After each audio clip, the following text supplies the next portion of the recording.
video, we will discuss about the fourth qualitative property, that is osmotic pressure.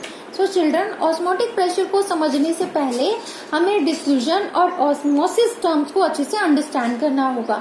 So children, diffusion क्या होता है? Diffusion होता है intermixing of gases और liquid.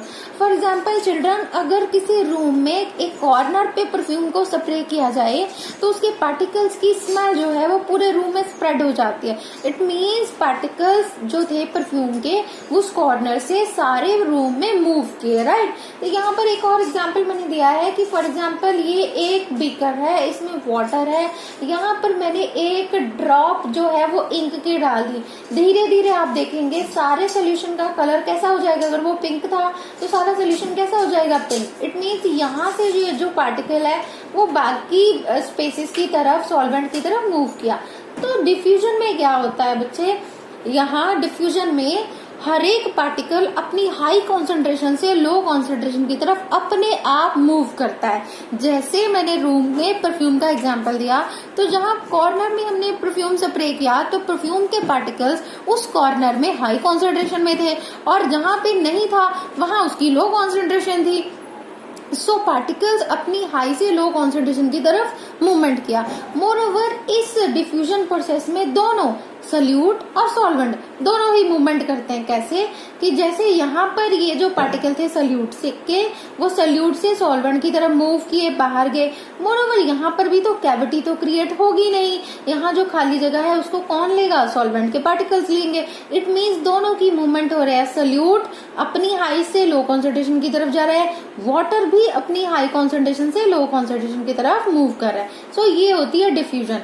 Now children, what is osmosis? Osmosis क्या है? आपने चिल्ड्रन एग्जाम्पल देखा होगा घर में, किशमिश सबने खाई होगी. स्वीट डिशेज में, खीर में किशमिश ऐड की जाती है ना. तो अगर आप किशमिश को वाटर में डिप कर दो तो आप क्या देखते हो? अगले दिन उस किशमिश का साइज, या अगले दिन क्या कुछ घंटों के बाद ही उसका साइज जो है वो बड़ा हो जाता है, वो स्वेलअप हो जाता है. इट मीन्स बाहर से वाटर किशमिश के अंदर चला गया. ये ऑस्मोसिस ही था. अब हम इसको टेक्निकली अंडरस्टैंड करते हैं कि कैसे केमिस्ट्री में ऑस्मोसिस को डिफाइन किया जाए. चिल्ड्रन, क्या होता है ऑस्मोसिस में? एक सेमी परमिएबल मेम्ब्रेन की रिक्वायरमेंट होती है. सेमी परमिएबल मेम्ब्रेन होती है जिसमें से सिर्फ सॉल्वेंट के पार्टिकल्स मूव कर सकते हैं, बट सॉल्यूट के पार्टिकल्स मूव नहीं कर सकते क्योंकि सॉल्वेंट का पार्टिकल का साइज छोटा होता है. और ये जो सेमी परमिएबल मेम्ब्रेन होती है उसमें से स्मॉल साइज का पार्टिकल जो सॉल्वेंट का ही होता है वो क्रॉस कर सकता है, सॉल्यूट नहीं क्रॉस कर सकता. राइट. तो जैसा हमने ये किशमिश का एग्जाम्पल लिया था बच्चे, रेजिन्स में क्या होता है कि वाटर अंदर चला जाता है, बाहर से अंदर जाता है, लेकिन कभी ऐसा नहीं होता कि किशमिश का वो जो स्वीट पोर्शन है या उसका और कोई कंपाउंड है वो बाहर आ जाए. राइट. तो हम क्या देखते हैं, ये ऑस्मोसिस इसमें इसलिए हुई क्योंकि ये जो रेजिन्स की मेम्ब्रेन थी वो सेमी परमिएबल थी, उसमें से सिर्फ सॉल्वेंट क्रॉस कर सकता था. अब ऑस्मोसिस हमें ये बताती है कि पार्टिकल सिर्फ बाहर से अंदर क्यों गए. राइट. तो उसके लिए आप समझो कि ये मैंने एक एग्जांपल दिया है कि ये एक बीकर है, सेंटर में उसके सेमी परमिएबल मेम्ब्रेन लगा दी.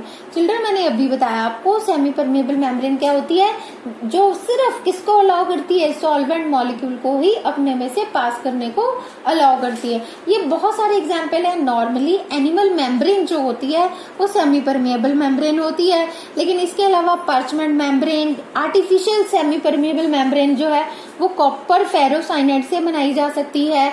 और जो आप आरओ फिल्टर आपके घरों में लगे होते हैं वहां जो सेमी परमिएबल मेम्ब्रेन होती है वो सेलुलोज एसीटेट से बनाई जाती है. राइट. तो अब आते हैं ऑस्मोसिस की तरफ.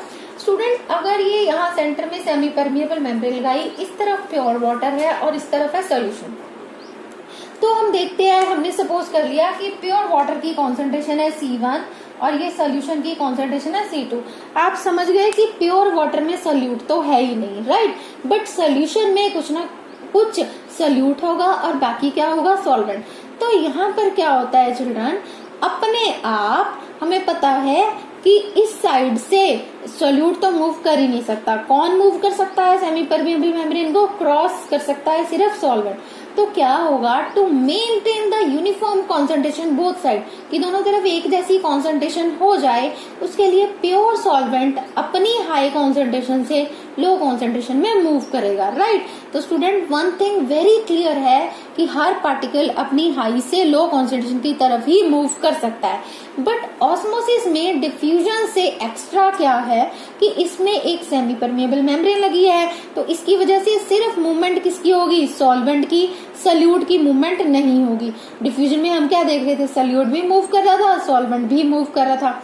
अब एक जैसी कॉन्सेंट्रेशन प्रिपेयर करने के लिए क्या किया जा सकता है, ये जो सॉल्वेंट है वो कहाँ मूव करे, सोल्यूशन की साइड मूव करे, और ये मूवमेंट तब तक चलती रहेगी जब तक दोनों तरफ एक जैसी कॉन्सेंट्रेशन क्रिएट नहीं हो जाती, राइट।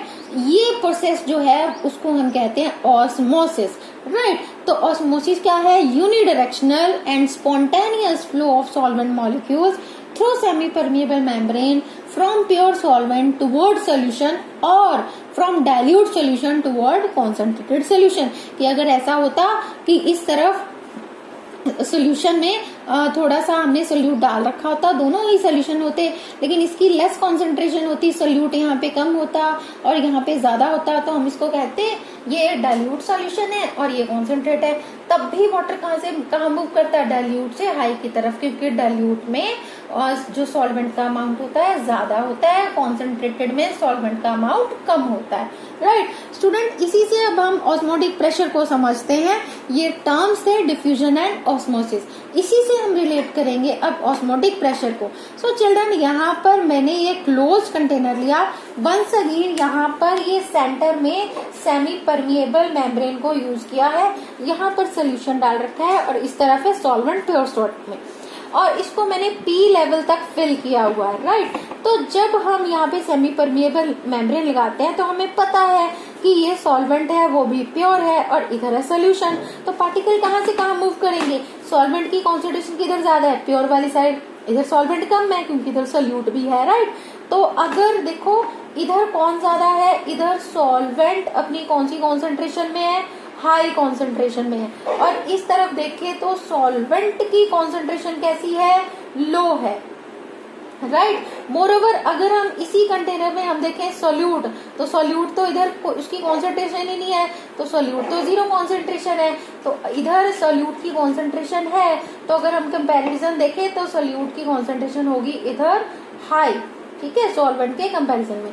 तो अब देखें कि एक जैसी यूनिफॉर्मिटी क्रिएट करने के लिए क्या होगा, सॉल्वेंट यहाँ से यहाँ मूव करेगा, इस तरफ को मूवमेंट करना चाहेगा, बट अगर हम यहाँ पर एक्सटर्नल प्रेशर अप्लाई करें इतना कि यहाँ से सॉल्वेंट का एक भी पार्टिकल सोल्यूशन की तरफ मूव ना करे, वो पी उसका जो लेवल है वहीं पे मेंटेन रहे, तो जितना प्रेशर हमें यहाँ पर अप्लाई करना पड़ा यही है हमारे पास osmotic pressure, right. So osmotic pressure क्या है, the excess pressure that has to be applied on the solution to prevent the flow of solvent particles through the semi-permeable membrane towards the solution, right। Student एक और instrument है Hartley and Barclays method है to calculate osmotic pressure. तो यहाँ पर भी आप एक सेटअप देख रहे हो, तो ये भी एक क्लोज्ड वेसल है, ये जो आप डॉटेड लाइन वाली देख रहे हो ये once again semi permeable membrane है, इसके अंदर हमने वाटर डाला है, वाटर का रिजर्वियर यहाँ से है, यहाँ इसको वॉल्व लगा रखा है ओपन और क्लोज करने के लिए, तो वाटर का यहाँ पर पी लेवल मेंटेन किया गया, राइट। और इधर इसके सेमी परमिएबल मेम्ब्रेन के दोनों तरफ क्या है, सोल्यूशन। तो आपको पता है कहाँ से कहाँ मूवमेंट होगी, सॉल्वेंट की हाई कॉन्सेंट्रेशन कहाँ है, जहाँ पे प्योर वाटर है, तो वो अपनी लो कॉन्सेंट्रेशन मतलब सॉल्यूशन की तरफ मूव करेगा, तो यहाँ मूव करने की कोशिश करेगा। लेकिन अगर हम यहाँ पर प्रेशर अप्लाई करें, ये प्रेशर गॉज हमने लगा रखा है प्रेशर को मेजर करने के लिए, और ये लगा रखा है पिस्टन जिससे हम प्रेशर को अप्लाई कर सकें, PISTON, राइट। तो यहाँ पर ये पिस्टन से हम इतना प्रेशर एक्सर्ट करें कि वाटर का कोई भी पार्टिकल सोल्यूशन की तरफ ना आए, वो हमें कैसे पता चल जाएगा, पी लेवल से, क्योंकि अगर पी लेवल डाउन गया इसका मतलब वाटर के पार्टिकल सोल्यूशन में चले गए, अगर पी का जो वाटर का लेवल है वो पी पॉइंट पे ही रहा, नहीं बदला, इट मीन्स कोई मूवमेंट नहीं हुई, तो हमने इतना प्रेशर अप्लाई करना है कि यहाँ पी का लेवल उसी पॉइंट पे रहे, बिल्कुल भी डाउन ना आए, इट मीन्स कि वाटर का कोई भी पार्टिकल सोल्यूशन की तरफ नहीं जा रहा, राइट। तो अब कितना प्रेशर लगाया वो प्रेशर गॉस से यहाँ मेजर कर लिया जाएगा और जितना भी प्रेशर आएगा that is called osmotic pressure. So student ये था हमारे पास osmotic pressure.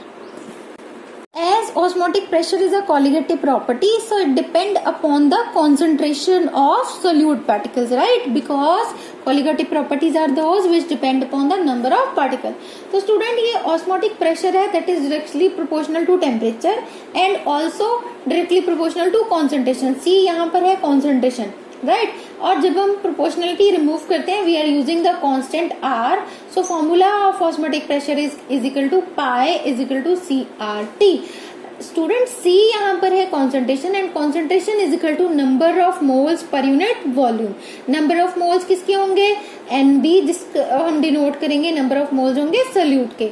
So concentration is equal to number of moles of solute NB divided by volume. और number of moles of solute का फॉर्मूला भी आप जानते हो, वो क्या होता है given mass by molar mass. Given mass solute divide by molar mass of solute that is WB by MB। हमने यहाँ पर NB का फॉर्मूला पुट अप कर दिया, V volume RT। So full formula is equal to pi is equal to WB by MB multiply R multiply T divide by B। Once again fourth colligative property में भी students आपने notice किया होगा, again molecular mass जो है वो colligative property के inversely proportional है। So how can we calculate MB will be equal to WB multiply R multiply T divide by pi and V। Student एक मोस्ट इम्पॉर्टेंट एडवांटेज है osmotic pressure का, वो ये it helps in the determination of molecular mass of polymers, proteins and haemoglobin like macromolecules.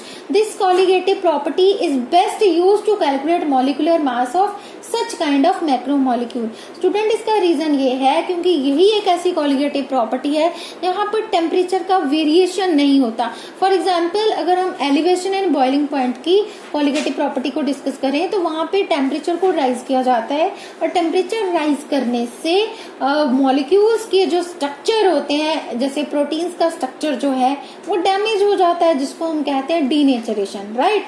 तो ऐसा कुछ denaturation osmotic pressure वाली property में नहीं होता। तो अगर हमसे क्वेश्चन पूछें कि which kind of colligative property is used in the determination of molecular mass of polymers, proteins or hemoglobin, our answer will be osmotic pressure.